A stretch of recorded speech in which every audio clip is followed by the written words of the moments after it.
You both had long marriages also. So what advice would you give to the next generation to have a good, long marriage? A good, long marriage. What's your best advice? That takes a lot of give and take. Well, don't give up the first argument you had. Uh-huh. It'll ride over. Okay. Becky, how about for you? What's the advice to keep a long marriage, keep going? Well, Hesh had an unbelievable memory, and so I knew his family, and he had a sister, and she passed away. And a brother. And a brother, a younger brother, and he was, unfortunately, he was very sick in the hospital, and that's where he passed away. But I had no family in Albany, but he, for Sanders, was very, very proud of them. His father and his grandfather were all born here in Albany. And he liked it. So Albany was good for you. Oh, yeah. This was a good place to land. Yeah. They're good. I often wonder, those first relatives that left Europe and took that leap of faith to come here, it turned out okay. Well, the Jews that lived in the Hudson Valley or in the along from here to Buffalo, it seems that most of them, of course, they came from Europe, so they were more religious than the American Jews, but they always continued their Judaism, and that seems to have held them together all these years. Sort of the lifeblood kept you going. Interesting. Let me ask you about Israel. You've been to Israel. Oh, yeah, we've been to Israel a number of times, and my daughter was in Israel for a long time, and we, knew a lot about it. Yeah, Hesh and I went there, yeah. And Was that something that people talked about when you were growing up? Palestine and Israel? I think so. Yeah. Not to a great extent. Well, No, they could, but they couldn't travel in those years. But you told us about listening to the vote, the United Nations vote, Yeah. to vote in November of 1947 that created the State of Israel, how you were tracking the votes to see when it was endorsed to create the State of Israel. That was something you shared, that you were listening to the radio that evening. Yeah. And Harry and I went to the, what's the top part of it, You were in Israel. The first time you went to Israel was with your parents in 1962. Yeah. But And also, then you went, 1962? with Uncle Joe and Aunt Irma. yeah. 62, and then you went in subsequent trips, and you went to Masada, at the top of Masada. That's right, as well. Yes. You walked that big mountain? Mhm. You were tough. I think we did. Yeah. Well, Hesh was in good shape. Yeah. Never had a problem in his life. Yeah. Still around. You have a little mazel too, Yeah. and good Yeah. genetics. One Yeah. day at a time, that's Yes. the only way we go. Yeah. Let me ask you another question.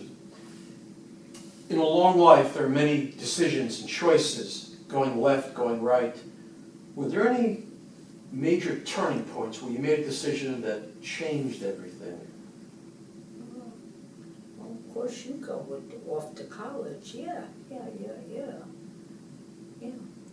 Were you the first to go to college in the family? Yeah. Yes. So how did you decide that? Well, I had cousins in New York City, Mhm. and we'd get together every once in a while, and we just kept talking about which colleges we're going to go to. The ones that lived in Philadelphia, of course, they went to schools in this Philadelphia area.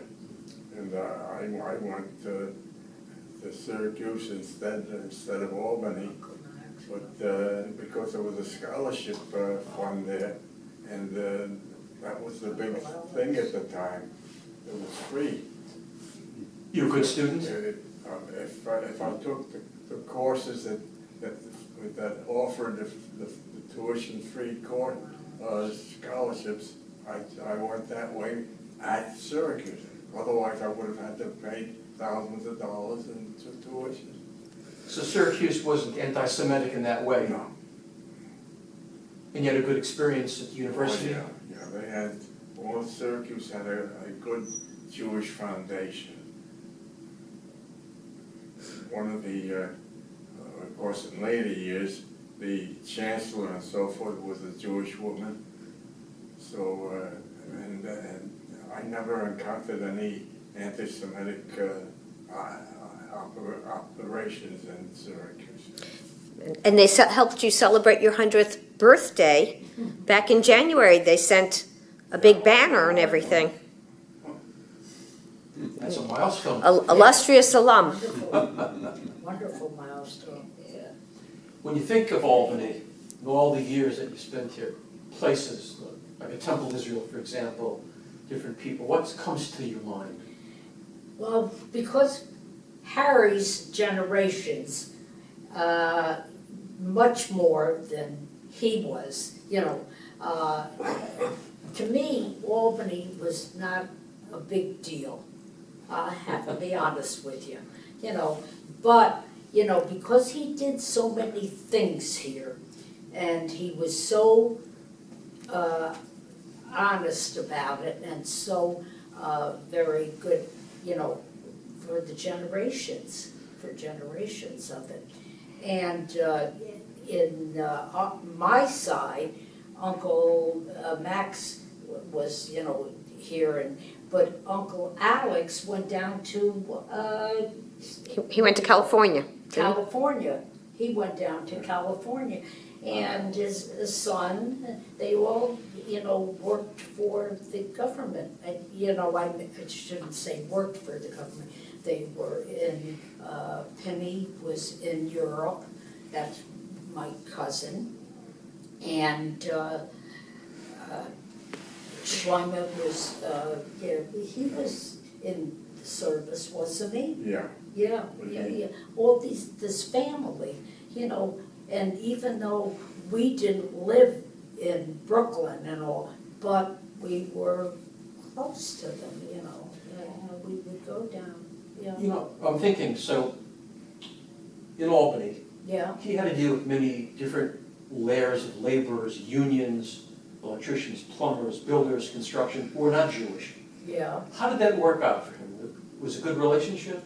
I think so. It was, wasn't it? Got pistachios every You year. would know better. Yeah, I think fortunately Albany was a little better. I mean, there's always contractors and stuff who have issues with Jews jokingly, and I think he probably kept it, he taught me at least to, not take it too seriously or understand if somebody is not, unfortunately they may not have gone to school or encountered any Jewish people in their life. So they had issues with Jews, but I think what he really taught is to use a sense of humor around things, and that made it a little less daunting and difficult to live with. That made it, and I think he taught us all that, that people's intelligence or the way they treat you, you can't always take it that they're mean. It's just sometimes they just don't know better, unfortunately, and that's sort of still true today. His very closest friend was Andy Viglucci. Yeah. And they grew up closer than brothers. Madison Avenue. That was Viglucci. downtown. I mean, I think growing up in Albany, what he told us in terms of the fights or any of the arguments that people had in the South End was Yeah. not about Oh, Jewish yeah. or Catholic, it's about Italian or German And Irish. and Irish. So it wasn't related to the religion as much as your nationality and how you spoke and, who you hang out with. But it wasn't about the religious part, because it's mostly Catholics and Jews in Albany. And there were, so. Sid? I want to give my wife credit for all the years that I've I've been around, because she was my right arm all the way through. And of course, she had a lot of family in the Mohawk Valley, Amsterdam, and Schenectady, and Albany. She had contacts and relationships, and she and I made sure that we always kept our religious beliefs foremost. Now I see why you had a long marriage. Albany had a lot of Jewish people in it. Yeah, You know, during the Depression in the 30s, Oh, yeah. a lot of Jewish people came up to get state jobs That's right. because they could get a job up here. And a True. lot of them Yeah, stayed yeah. even after World War II. And the south end of Albany was a mixture of many, many Yeah. groups. A lot Was of a Italian mixture. and everything. I don't know that much about the South End because we lived in Pine Hills, which was quite nice in those years when I was growing up. I remember the stores on on Pearl Street, you had a whole mixture of Italian, Mhm. Jewish. Oh, yeah. You know, But I encountered anti-Semitism when I was a kid a few times. What kind of things? Well, I remember, we lived in an apartment house. I'm more, you taught here, so you I must know. be pretty familiar with the neighborhood. Yes. Well, we lived on Morris Street between Lake and Quail. Okay. And in a big apartment house, had about 45 apartments. And it went through 2 streets. The main entrance was Morris, and then the building, the back of the building, which was Yates Street. And you could come you lived there, you could come into either street.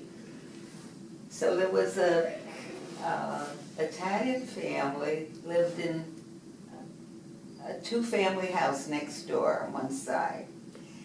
And they had this son who was probably around my age at the time. I knew he was. Danny, I think he called himself Danny Daniels. He became a very well-known choreographer later in years in New York. But he was a dancer. And there was a driveway between the 2 buildings. And we kids who lived in the apartment building, we used to have to go outside and go around because on our side, it was more like a nice yard there. And so to play, we would go there. But we had to go through their driveway. So I don't know what happened, really, but the kids had an argument. And that was the first time, I'll never forget it, that he said, "You dirty Jews, stay out of our driveway." And he would perform on his back porch sometimes for the kids, and we'd give him pennies. But later in years, he became quite famous as a choreographer, Danny Daniels. Well, it seems like it was a good life in Albany, yes. on balance. Yeah.